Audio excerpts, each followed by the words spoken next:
From the Global Times, I am Mulan. Welcome to the GT Podcast with Mulan, a one-stop shop for the Global Times take on top China and global news. In today's podcast, Chinese Defense Minister Li Shangfu's visit to Russia, what it means for China-Russia military ties and for global peace.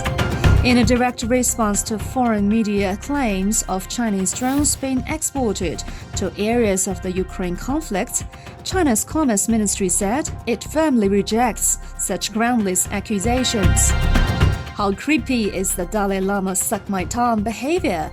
Experts say such behavior is not a custom of Xizang. Canada's dark history of brutal mistreatment against Indigenous people. A Canadian Indigenous activist said that she blames Canada for killing her mom. Finally, the Global Civilization Initiative is full of Chinese wisdom and injects fresh momentum into a bright shared future.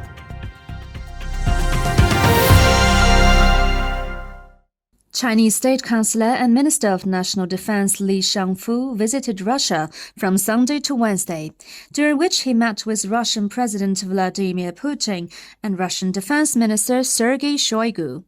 The two sides agreed to continue to maintain close high-level communication, improve the mechanism for military exchanges, expand cooperation between theaters, military services, and academies, and make new contributions to promoting high-quality development of China-Russia relations, safeguarding world and regional security and stability, the Chinese Defense Ministry said. The trip drew widespread attention globally as the Western media tried to connect the China-Russia military ties with the ongoing Ukraine crisis. However, Chinese analysts said that the strategic partnership between the two countries has no ill intention or conspiracy to hide and will never target any third party. China-Russia military cooperation is a long-standing tradition, and the two countries have annual routine joint military exercises and many other forms of military and security cooperation. These existed long before the Ukraine crisis, said Zhang Hong, an associate research fellow at the Institute of Russian, Eastern European, and Central Asian Studies at the Chinese Academy of Social Sciences. On the Ukraine crisis, China's position will remain the same, and that is to promote peace and negotiations, and not to provide weapons to either side of the conflict, Zhang said. Despite China's clear position on the Ukraine crisis, some Western officials and media outlets have been trying to smear China by spreading false information about China providing military support for Russia. Some foreign media outlets have in recent days claimed that Chinese drones have been exported to areas of the Ukraine conflict.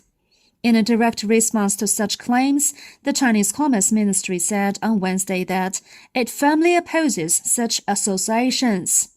The U.S. continues to send weapons and equipment to Ukraine, and instead of reflecting on what it has done, the U.S. has spread false information about China's drone exports and spread rumors to smear Chinese companies, the ministry said in a post. The ministry said that China has strict controls on exports of drones. According to relevant Chinese laws and regulations, drone exports require a license to prevent them from being used for non-peaceful purposes, it said. The ministry also reiterated that on the Ukraine issue, China's position is consistent and clear. China has always upheld an objective and fair stance, stood on the side of peace and dialogue, and made every effort to promote the political settlement of the crisis. In this process, China does not add fuel to the fire, let alone take advantage of the opportunity to make a profit, the ministry stressed. The Dalai Lama is in hot water after a video of him kissing a boy on the lips and then asking the boy to suck my tongue at an event in northern India went viral and drew wide criticism. Many around the world, including prominent organizations, have condemned the action as inappropriate. However, some Western media reports have been trying to downplay the vulgarity of the act. CNN, for example, reported that sticking out one's tongue is a sign of respect or agreement and was often used as a greeting in traditional Tibetan culture. Such an attempt to provide cover for the Dalai Lama is not working because it completely ignores the fundamental difference between what the Dalai Lama did and what is actually the custom in Xizang.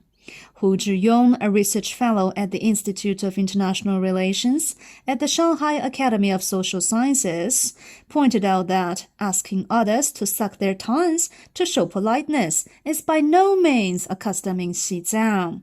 Meanwhile, more videos of creepy moments of the Dalai Lama, including inappropriately touching the U.S. singer Lady Gaga's leg, have been posted and widely viewed online. And no matter what some Western media says, the Dalai Lama's image is falling apart.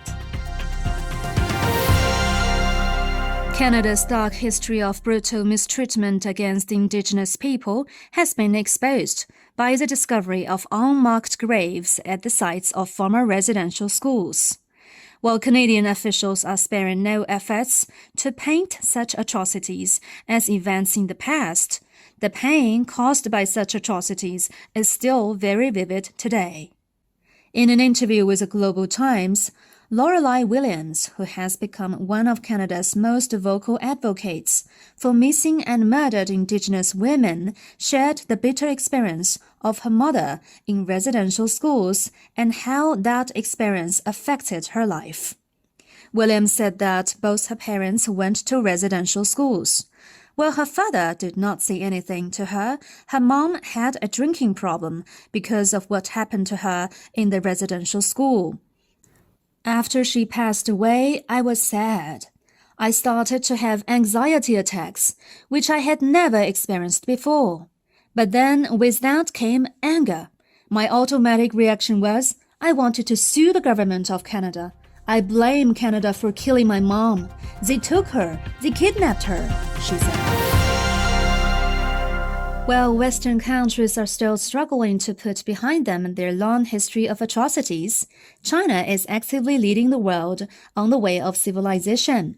On March the 15th, Chinese President Xi Jinping proposed the Global Civilization Initiative.